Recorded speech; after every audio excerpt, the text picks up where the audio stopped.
Hey everybody, 𝐁𝐴𝐴 here, and as you may have noticed, I'm in new surroundings. I've moved into a new place, and this is one where we're staying.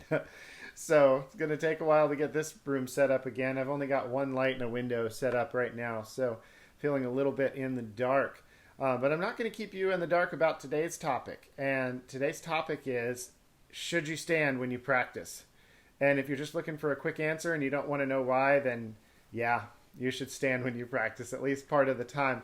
But let's talk about why. So here's why.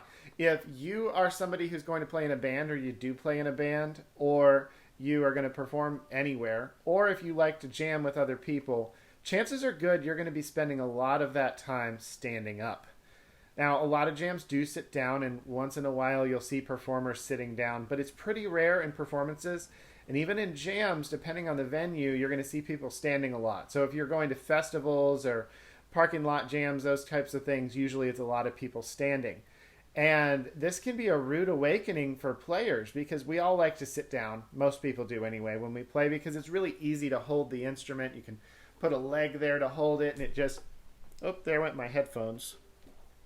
Not used to the new standing desk yet, and I'll have to figure out what to do with this. I got a standing desk, by the way. One of the reasons being that I wasn't standing playing enough. I do play a fair amount in lessons when demonstrating stuff, and I wanted to get more standing practice.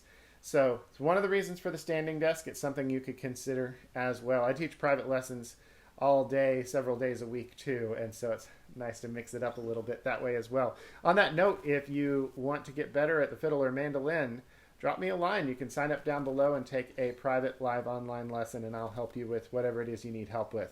So back to the standing thing, the rude awakening. So players tend to like to sit because it's easier. You can hold the instrument better. You can often hear it better because you can kind of curl up around it. Even though that's not kind to the body, it sure is great to be able to hear your instrument.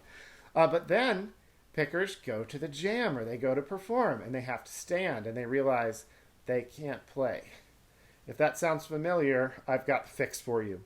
So it's a problem I've run into before, and a problem I've run into during times when I'm not performing as well, where I sit and play in a chair a lot, and then it's time to stand up, and things feel different. You know, when you're sitting in a chair, the mandolin's position can change a lot, and it might not be in the same position it's going to be in when you're standing. So the solution is start practicing while you're standing. You don't have to do this all the time, but try to make it about half. And you're going to have a much better time when it's time to go jam. Now, at first, this may feel terrible.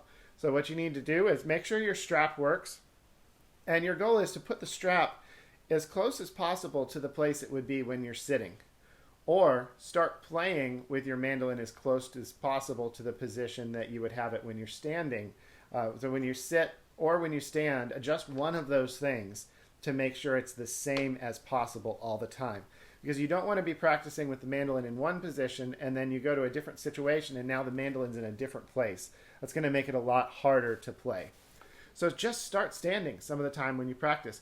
I really like to walk around. I'm one of those people that gets on the phone and you're kind of walking all around the house. You find yourself standing on the kitchen counter and walking around the garage. I'm one of those types of people, and I like to practice that way too. There's a big advantage to this as well, which is that it's hard to be tense when you're walking around. Now, you don't have to go walk around and stuff, but if you're a little more advanced player, or you're just feeling like you really want to not be tense while you play and be ready for anything, you could even try walking around while you play.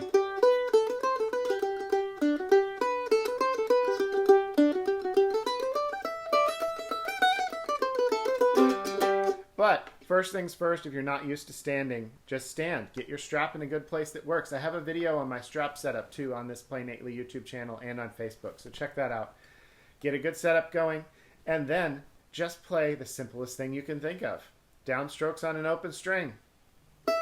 Doesn't get more simple than that. Start with that. Learn to do that well. If you need to, that's your standing practice for a whole day. It might be every day for a week that you do this for 5 minutes. That's totally fine. Then you can start to change to upstrokes, alternating strokes, and then start playing some simple tunes. And then some chords. I've got a bunch of videos on this channel about rhythm patterns and chords and things like that. Also, recently I did the Fantastic Chords and Where to Find Them class live online, and you can find that through the link down below. You can still get all of that material, and it'll be very similar to taking the class live because you can even ask questions in the 𝘁𝗵𝗶𝘀 platform where I have all the material. So check that out. So you can practice your backup, then start to play more intricate things, working your way to playing your performance tune. So what I started out with was one of my, it's on my album 𝘁𝗵𝗶𝘀 with Others from 2017, but it was also one of the songs I would play with the Becky Buller Band when I was touring with them. And there's been a number of times that I've joined a band, realized I've been practicing sitting too much, get to the gig, and standing and realize, oh, it's hard to play fast, or it's hard to do this thing. And I remember that happening with this tune early on, shortly after I recorded it. I went to play it somewhere and realized, oh, I haven't practiced this song standing up yet. So that's another important thing, is just because you practiced one thing standing up doesn't mean that you're going to play other things well standing up automatically. So be rotating what you practice standing up. If you spend even 30-40% of your time doing this, you're doing great. 50% is a better target though. And there may be times when you go through all of a practice session standing. It also doesn't hurt to just make most of your practice standing practice if you really think you need the help. You may sound bad at first. Don't worry. You can learn to play standing up. Even if you sound bad when you first try it, that's going to go away. All right, if you're new to the channel, make sure to subscribe and click that like button for the YouTube algorithm. It's an easy and free way for you to help out the channel. And if you're watching on Facebook, make sure to follow this page, like, and share. And I'll see you all in the next video. Bye.